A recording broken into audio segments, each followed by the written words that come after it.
All right, let's take a look at the lefts. First couple strokes look good, really nice, guys. Good first six, everybody's hitting together. Blades are buried. That's nice. Okay. So good traction, building up speed. All right, so just take a look at yourselves, yeah, where the blade's fully buried and your paddle angle. So far so good, looking good. First couple strokes are always nice, good traction, everything is moving well together. Okay, now it starts to, no, still going well together, really nice.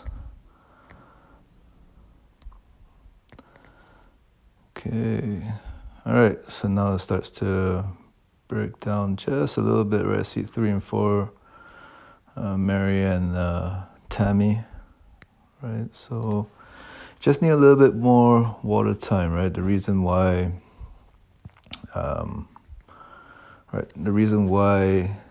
your stroke looks short is because you're pulling the paddle back towards you, right? So Tammy, you look just overreaching a little bit with the bottom hand.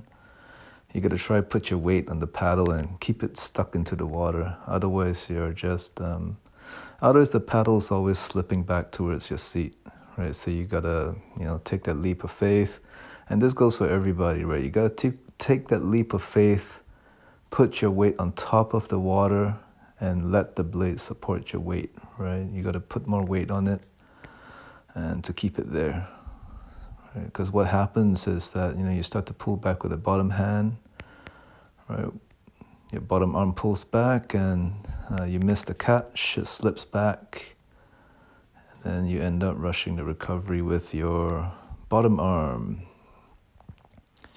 Right, that's the same for Mary. Let's take a look at Andy. Nice A-frame, Andy, very good. Good frame. Nice catch, looking a lot better, that's good. Twisting the blade out as well, that's nice. Looks good, right? Looks really nice. So let's try and get a little quicker with that catch. You're on the right path, which is good, because now you can just try and get better at the catch. But you got nice A-frame. Your weight's on the paddle, that's good. For Peter, right, just a little bit more patience on the catch, right? So you look good in the air. However, when you come down, you start to pull back with the bottom arm. So you got to think about dropping the outside shoulder instead of pulling the bottom arm back. Right, same thing, right? You want to lean on the paddle. Right, put your weight on top of the paddle, above the water, and try not to pull back so soon, right? So that's what I mean by having patience on the catch. You got to set the blade with the outside shoulder, attack the water, boom, set it in, and immediately lean on the paddle, right, as you swing the inside hip forward. Let's take a look at Dawn. Yeah, good paddle angle.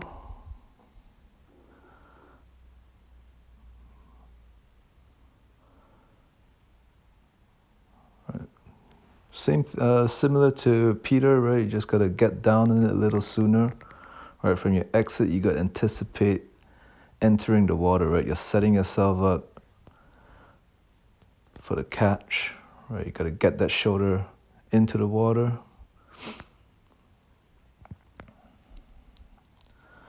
Oh, and the person behind Don stopped paddling. Probably hurting, right? Probably, feeling a lot of discomfort. So let's take a look and see why, right? Why he stopped paddling. So let's take a look at Jaume first in the meantime. Jaume, just overreaching a little bit, Jaume, right? Overreaching with the bottom arm. Right, remember, I want you guys to be deep, right? Don't reach so far up front, but I want you to be fully extended into the water, right? You reach too far up. If you reach too far forward with the bottom hand, then what's going to happen is that you're going to have to pull that bottom hand back. And then you end up slipping, and your body weight's never, ever on top of the paddle, and then you won't be able to connect with the water. Okay, well, let's look back at Tammy, right? So I just need a little bit more water time, more patience on the catch. I need you to work on your balance, right? Work on your water balance while the boat's moving. It's not easy, but I need you to play around with your weight distribution, right? When you take the paddle out of the water at the exit, I need you to lunge on top of your paddle. Let the paddle catch a fall. Okay. Elaine's looking good. Nice catch forward, right? Looking good, Elaine. Very nice. Good catch. Positive paddle angle. Nice weight distribution. Shoulders look good.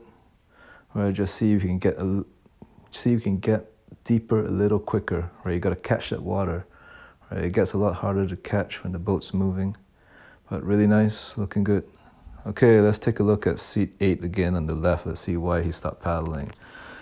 So, biggest thing I see, overreaching with the bottom arm. Look at how positive his angle is in the air, right? Just when his paddle is about to make contact with the surface, right? This is I don't know how I would define this, but it would be a false positive angle, right? He's just reaching entirely with the bottom arm. So you watch it where his paddle is fully buried, his angle is neutral when the blade is fully submerged. So basically it's just doing arm paddling, right, with the bottom hand, just pulling back. And that's really tiring on the shoulders, right? So observe how close his top hand is to his head. You know, he's trying to keep a positive angle, but it's not accomplishing the objective of helping him put his weight on the blade, right? The paddle is not supporting his body weight. So as a result, because he's overreaching with the bottom hand, he ends up pulling back the paddle, and it's really tiring on the shoulders and the lats, right? So he has to come in, I'd say, about almost 4 inches closer than what he's normally used to, but then fully extend into the water, lean into the water, right? His top hand is too close to his forehead. So he's got no weight distribution, pulling the paddle back to his seat, and that's really tiring. Right. But exit's okay. His exit's fine. It's just that, right, overreaching by say 4 inches. So he only looks positive in the air, but he's only neutral when the paddle is buried, and by which time he's got to take it out already. So got to come in a little closer. Right, same for you, Jaume. Same thing, right? Overreaching with the bottom hand as well. So come in a little closer, put your weight on the blade, connect with it.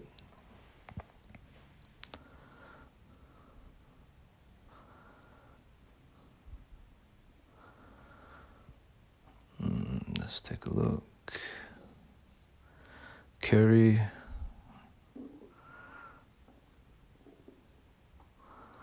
All right, Carry, overreaching just a bit too. All right, try extend the top hand a little further away from your head. I have a feeling your paddle might be looks a little long as well. So when I see you next time, let's figure out how long your paddle is.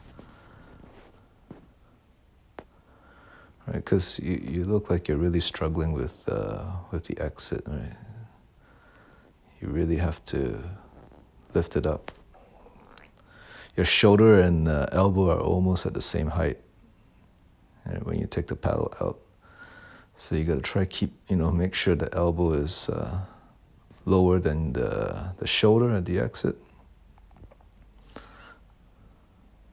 Otherwise, it's tiring, right? It's tiring on the shoulders to have to lift the paddle out.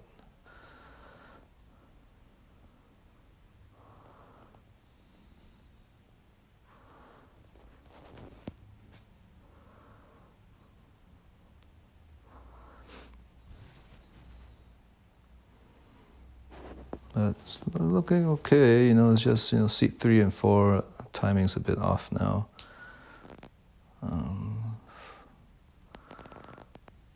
But for the most part, you know, moving pretty well together. The pacing's a lot better. You guys were not fading away towards the end. You all paced it really well. Just had a strong finish, which is important.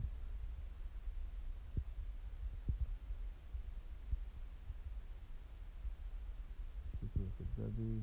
Yeah, not bad.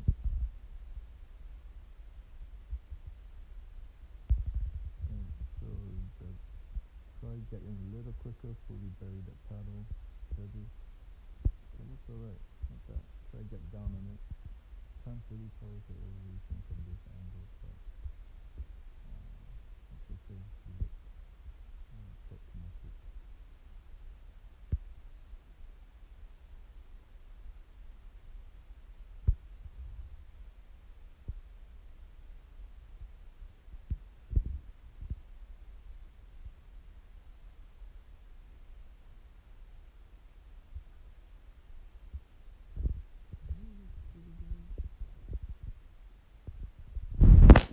I mean, overreaching is really, you know, it's really a big one that can be a little bit difficult to correct because it seems very counterintuitive, right? It's natural and instinctive to think that, you know, the further up front you reach, the more effective your stroke becomes, and that translates to the boat moving forward. However, the objective is really to be able to get your body weights, you know, get your bodies connected to the water. If you reach too far with the bottom hand, then the only way to make contact with the water is to pull back with that bottom hand, and then you start to rip, you start to slip, then you get stuck in this cycle, where you get stuck in this vicious cycle where you're just always ripping and slipping, reaching as far front as you can, then you rip and slip. And then you think that you are doing a lot of work because you start to get tired. You know, you fall into this mantra of no pain, no gain, but that's not how racing works, right? You want to try and minimize pain as much as possible and maximize your gains. So you want to think about how you can put your weight on the blades and just let the momentum of the boat carry forward, right? You want to lean on the paddle, right? You got to establish support and balance yourself as the boat moves forward, right? So a lot is going on, right? You're leaning and you're swinging at the same time, right? You lean on the outside shoulder and swing the inside hip forward,